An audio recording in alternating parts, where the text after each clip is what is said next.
are watching NewsX World. Let's take a look at some of the top stories. The US strikes on Iranian nuclear sites and Israel's fresh attacks on western Iran. This follows Iran executing Majid Mosayebi today for allegedly spying for Israel's Mossad amid escalating conflict, while 23 people were injured in missile hits on Israel, according to local reports.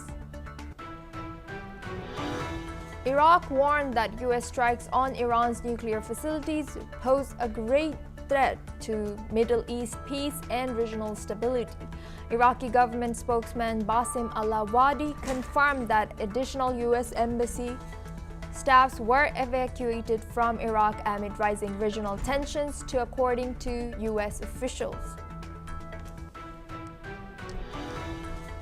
EU Foreign Policy Chief has urged all sides to step back and resume talks after US strikes on Iran's nuclear sites, as IAEA chief called an emergency meeting. Meanwhile, UK Prime Minister Starmer urges Iran to return to negotiating table, and Oman as well as Saudi Arabia expressed strong concern, according to media reports. Ukraine's Army Chief Oleksandr Syrskyi has said that Ukrainian forces control around 90 square kilometers in Russia's Kursk region. As a preemptive move, according to reports, Ukraine has vowed to expand the scale and depth of strikes on Russia despite Moscow's advantage in drone warfare.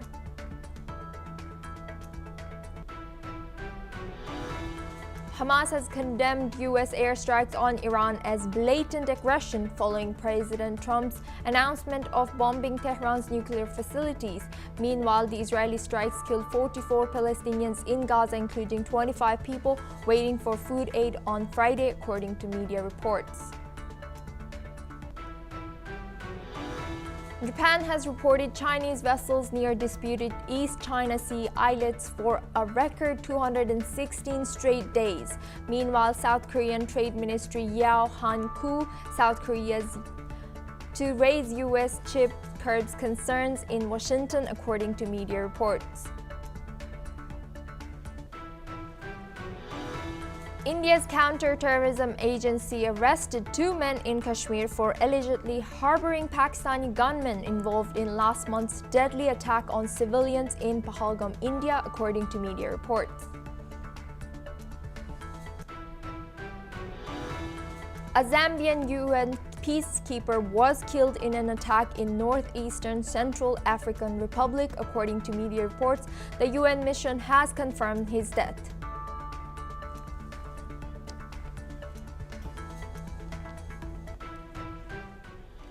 West Asia is on the edge. The United States has bombed Iran, marking its entry into the Israeli-Iran war. President Donald Trump confirmed strikes on 3 major Iranian nuclear sites: Fordo, Natanz, and Isfahan. Trump said that the U.S. obliterated Iranian nuclear sites. He also said that Iran should make peace or face more attacks.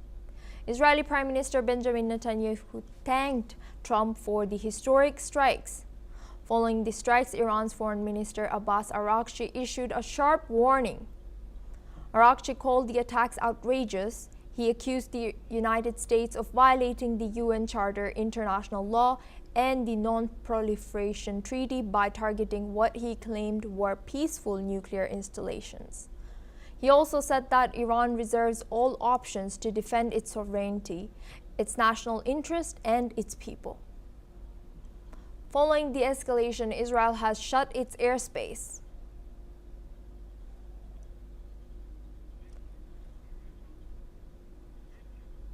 Tensions in the Middle East have escalated after U.S. forces launched airstrikes on 3 Iranian nuclear sites. The strikes have sparked strong reactions worldwide. Qatar has condemned the deterioration in relations, warning that these dangerous tensions could lead to catastrophic repercussions, both regionally and globally. Saudi Arabia has called for immediate de-escalation, urging all sides to avoid further violence. Oman, which had been mediating nuclear talks, also strongly condemned the US actions. Meanwhile, the EU's top diplomat has called for all parties to step back and de-escalate. Yemen's Houthi government has joined Iran in condemning the strikes, declaring full support for the Iranian people, calling it a blatant declaration of war. The UN's International Atomic Energy Agency has scheduled an emergency meeting to discuss the ongoing crisis today. The world now watches closely as diplomatic efforts intensify in response to this volatile situation. Now we have guests joining us for this discussion. Anat Berstein-Reich, she's president of Israel Asia Chamber of Commerce, joining us live from Tel Aviv, Israel. Thank you, Anat, for joining us today. Welcome to NewsX World. The U.S. strikes on Fordo, Natanz, and Isfahan, is it considered a preventive counter-terror strike or an act of war? Was there any imminent threat that justified this huge scale of military action, according to you? We all understand that it's a preventive strike because Iran is about to get a military-grade nuclear bomb. They enriched the uranium to 60%. They are doing an effort to reach 90% very soon. And we couldn't wait for them to get or have a nuclear bomb because it will be late. When they have it, it's a different ballgame.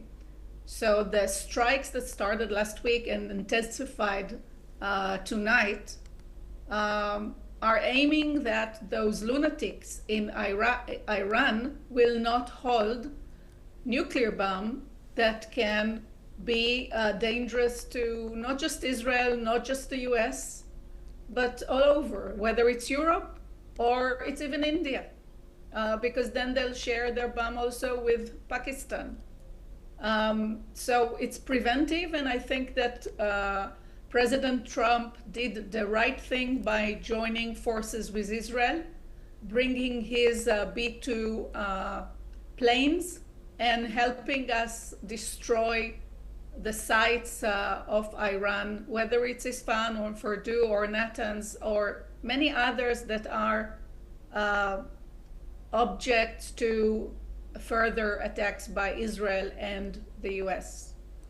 And Anat, building on that answer, is this a turning point in American counter-terrorism policy from targeting groups to now targeting states? So we know that Iran is a terror-supporting nation. They're using billions to support terror, whether it's Hezbollah or Hamas or Houthis or other terror organizations. And it's sometimes right to fight the proxies, but eventually you have to go to the snakehead, and the snakehead is Iran. We fought Hamas, we fought Hezbollah, we tried to fight the Houthis, which was not simple, but eventually the danger is not just regular missiles that we are used to get from all over. The real danger is having a nuclear bomb. A nuclear bomb is something that will be harming, existential harming to Israel, and we cannot afford the risk. That's why we went into this rising line operation. That's why we asked US to join us. And President Trump understands the danger that the Iran regime is imposing on the world, and he made a very tough, brave choice to join the operation. It will have ramification also in the US, and President Trump was willing to take it. Very impressive move, and in Israel we thank him for joining forces with us. And now expanding on to the EU's reactions, how do you read the EU's urgent call for de-escalation now that Keir Starmer has also asked for de-escalation? Is the West internally divided on this strike? I think that the call for de-escalation is okay, in a sense that eventually this conflict will have to be resolved in diplomatic talks. I mean, we cannot continue to strike forever. Iran will have to understand that in order to stop the strikes, they need to go into the conference room with willingness to collaborate, to stop the military nuclear activities, to give access to control, and stop uranium enrichment and other activities that they're doing in order to achieve military nuclear bomb. So EU will call for it. I'm sure that behind the scenes they are happy that the US and Israel are doing, as the Chancellor of Germany said, the dirty work of the world. So it's okay to hear all those, also those voices. I hope that within a week, Iran will agree to reach the table and this ordeal will be over. And now moving on to, or expanding to Middle East reactions as well, can Oman still act as a mediator, and now that things have escalated and US has joined this action? I think that first India can be a great mediator to the parties, if I may say, more than any other country. When I'm looking at other Arab countries, I'm not too sure that there is anyone that can really play a role between the US and Iran. Saudi could play a role, but Saudi's interest is very similar to the US interest, that Iran will have no nuclear power. They also a fear of Iran. Same applies to Egypt. Egypt is also afraid that Iran will be stronger than what they are now. Syria and Lebanon are now in a very weak position. So I urge India. I think that Saudi can make the world, and maybe even a European. Putin can be a player in this game, and maybe even Erdogan, which can play a role between US and Iran, less with Israel at the moment. And according to you, what do you think that what reason is there that India can be a unique negotiator here for this particular situation? I think that there is it's a matter of trust. There is a trust between Iran and India. Good sentiment in Iran to India. For a long time, you are maintaining good relations. Same applies to President Trump and Prime Minister Modi. Direct relations, good relations. We all trust India to really make an effort here, and I think that India is perfect for this role. I think that it's about time that India will embrace that her role in the world is to be the sound, peaceful country that can bring peace to the world.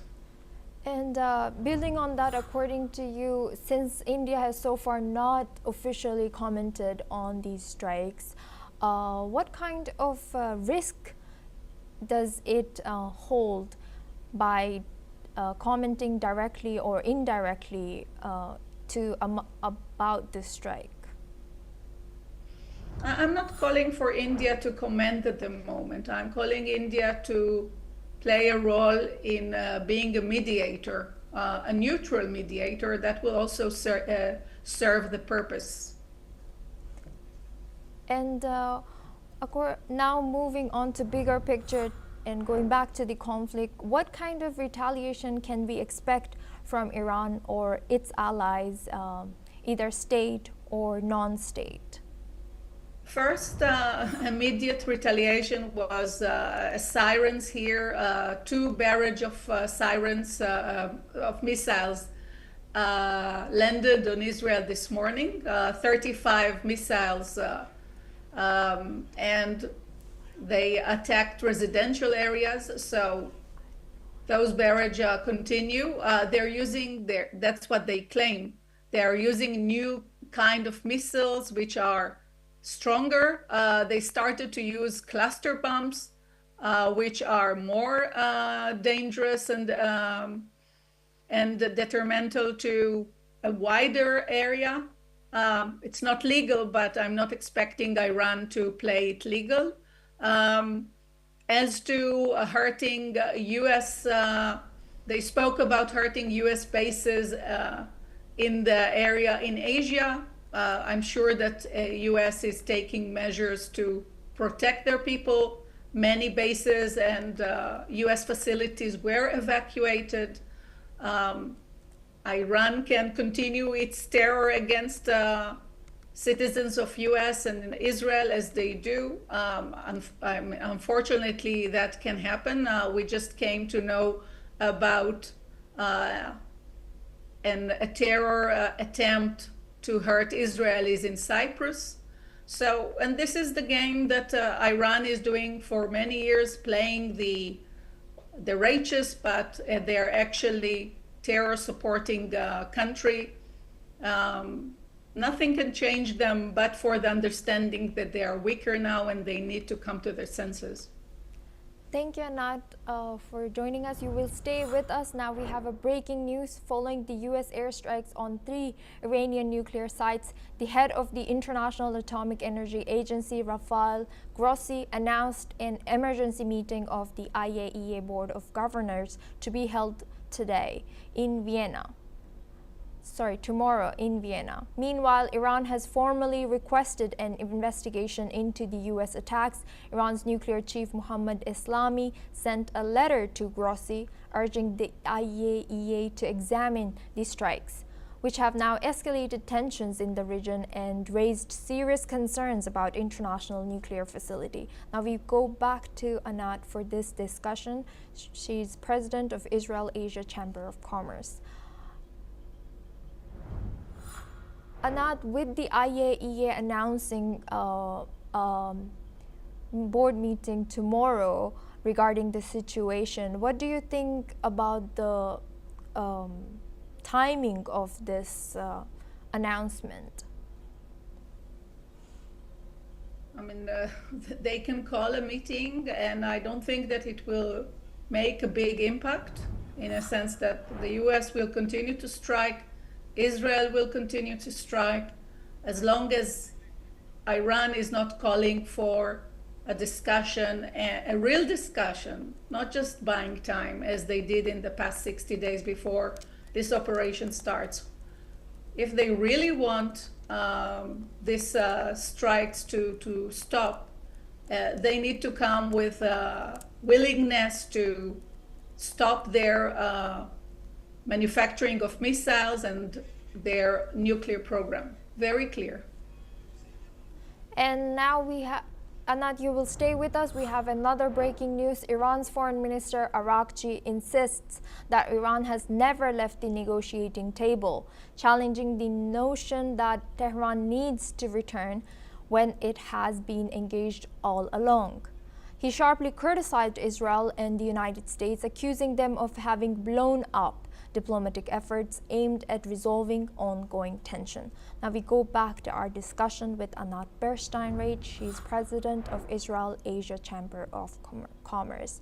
Now that we have had a comment from Araghchi, what do you think about his stance and his point of view? Why is he saying that we never left the negotiating table? It depends what you do in the negotiation table. If you sit and only drink tea and cookies and you don't really, you don't mean to reach an understanding, that the negotiation is no use. And that's what happened.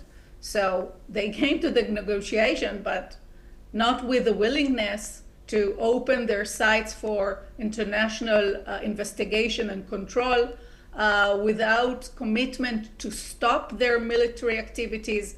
They are playing it, they're a hypocrite, I would say, in a sense that they didn't really mean to stop their nuclear activities. They need to come in clean hands and open mind and open heart to really stop their nuclear activities. And then I'm sure that the US doesn't want to continue. And Trump wants his Nobel Peace Prize. We all heard his comments in the weekend. Just let him stop. But Iran needs to make the effort in this regard. Anat, you will stay with us. We have another breaking news. Yemen's Houthi rebel government has expressed support on today for its armed wings vow to target U.S. ships in the Red Sea if Washington strikes Iran. The statement has followed U.S. airstrikes on Iranian nuclear sites, escalating tensions further in the region. Yemen's government reaffirmed its commitment to the armed forces declaration, signing its readiness to respond to any further U.S. military actions in the Middle East, adding fuel to the volatile situation. Now we go back to our guest discussion with Anat Bernstein-Reich. Thank you, Anat, for staying with us. Now with the Houthi rebels' comments coming in and threatening U.S. in a way that if you keep targeting Iranian nuclear sites, there can be multi-front conflict. And how seriously should Washington take this threat from Houthis now? Houthis, Hezbollah, Hamas, Iran is the same organization. There's nothing special about Houthis now threatening the US, and definitely if the US is not afraid from Iran, they are not afraid of the Houthis. Houthis get their resources, technology, training, everything from Iran. The Americans were nice to the Houthis till now. Trump left them alone for a while, but very quick strikes by US on the Houthi bases will stop this activities of the Houthis. So I'm not worried about the Houthis. It's a nuisance, of course. It's a nuisance because they are harassing shipments and disturbing international logistics all this while. But like the B-2 that came on Iran, such a big 2 can make few kilometers east and hit on Iran, on Yemen and the Houthis. So I don't see them as a big issue to the US. It's like a dog that barks when someone is around him. That's how I view the Houthis. This is not a threat, and if it's a threat that can be managed quite easily by the US. Thank you, Anat. You will stay with us. Now we have another breaking news. German Chancellor Friedrich Merz has called for Iran to immediately resume negotiations with the United States and Israel to find a diplomatic solution to the ongoing conflict. Merz's spokesperson Stefan Cornelius emphasized the importance of swift diplomacy following recent airstrikes on Iran's nuclear sites. Germany believes significant damage has been done to Iran's nuclear program, urging all parties to de-escalate the tensions. Now we go back to our discussion with Anat Bernstein-Reich. She's president of Israel-Asia Chamber of Commerce. Thank you, Anat, for staying with us throughout the story. Last but not least, Germany has urged now to Iran to immediately resume talks with the United States and Israel, from what we know now. But given the recent strikes and accusations, is this call realistic or politically naive at this stage of this conflict?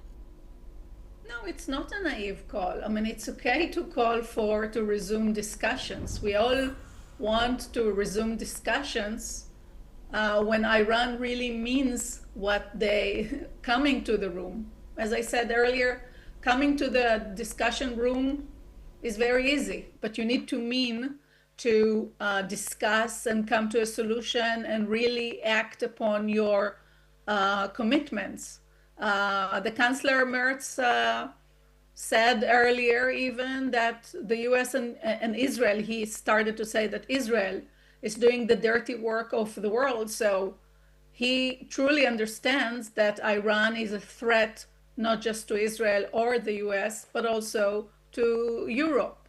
And Europe doesn't want strong Iran nuclear Iran, because they understand that Iran has imperialistic interest. They have control over Yemen, they have control over Iraq, they have control over, they had control over Syria and Lebanon. Israel is on the way, and they want to eliminate Israel. I don't know if you know, but in the center of Iran, in the Palestine Square, there is a sign saying, counting the time until Israel is destroyed. They took 2040 as the year that Israel will not be no more. So this is very clear that they want to annihilate the state of Israel, and then they'll reach Egypt and cross the ocean to reach Europe. This is what Iran wants. They want to impose fanatic Islamic rule in the world. So also Europe doesn't want them to be that strong. But on the other hand, no one wants escalation. No one wants a World War III. And that's why Chancellor Merz is calling Iran to come to the discussion, but of course in clean hands and a goodwill to really discuss and conclude the matter. And staying on this, Anat, one more this question for this story, that now that Germany has said that Iran's nuclear program has suffered significant damage, but Iran hasn't reported any damage or announced how much damage has been done. In some countries, also IAEA has not specified the damage yet. Do you think this strike was meant to force Iran back to the table or to shut the door on talks entirely? No, that there were no intention to shut the door for discussion. There are measures to be taken to stop or weaken the nuclear program of Iran, and that's what was done in the past 1 week, and in a more intensified way tonight, when 6 B-2 airplanes strike on the nuclear sites. We are not clear yet about what the damage that happened. I'm sure it's a severe damage to the nuclear program. But Iran, I'm sure, have other sites that need to be handled, and other hiding places for their enriched uranium and other gear that is used for their nuclear program. But still, in order to reach peace, you need to be willing to go to a war. And that's what the US was doing. They were trying to come in peace initially. Iran didn't take them seriously. Now President Trump definitely shows that he is very serious. He has the guts to go and fight Iran. And Iran, I believe that within a few days will come back to the table in a more honest and I would say willing hand to go into real discussion. Thank you very much, Anat Berstein-Reich, for joining us for this discussion as President of Israel-Asia Chamber of Commerce. Now, all eyes will be on this situation evolving and tomorrow's talks. Well, that's all we have time for. We will continue to bring the more news updates from around the world.